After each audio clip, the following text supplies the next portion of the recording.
দর্শক, আপনারা দেখতে পাচ্ছেন যে বুলডোজারটি সামনে রয়েছে। এই বুলডোজারটি মূলত শেখ হাসিনার বাবার যে বাড়ি, সেই বাড়ি ভাঙার জন্য নিয়ে আসা হয়েছে এখানে।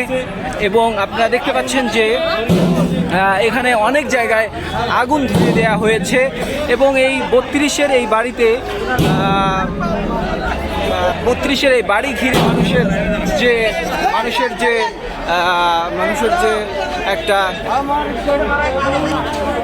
যে একটি ক্ষোভ, মানুষের যে একটি রাগ, সে তার বহিঃপ্রকাশ ঘটেছে এই 32-এর বাড়ি কেন্দ্র করে।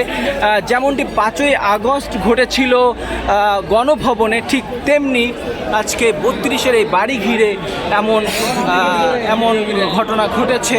আপনারা দেখতে পাচ্ছেন যে বুলডোজারটি এনে এখানে রেখে দেওয়া হয়েছে। এবং ওই যে বুলডোজারটি রয়েছে, বুলডোজারের উপরে বুলডোজারের আশেপাশে শত শত মানুষ রয়েছে, যারা কিনা আপনাদেরকে একটু দেখাচ্ছি।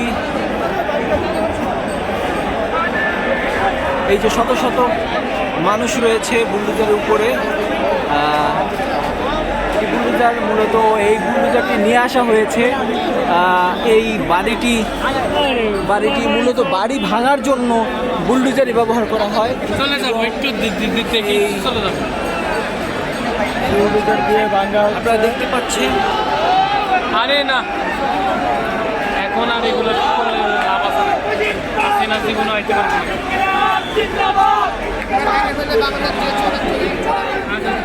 চলে যাবে যে বুলডোজার নিয়ে আসছে ওটা দিয়ে চলে যাবে। এবং এই বুলডোজার নিয়ে যে আসছে, বুলডোজারের মাধ্যমে মূলত এই বাড়িটি ভাঙা হবে।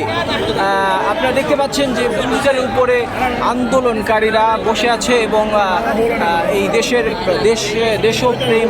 দেশপ্রিয় মানুষ তারা এখানে আসছে।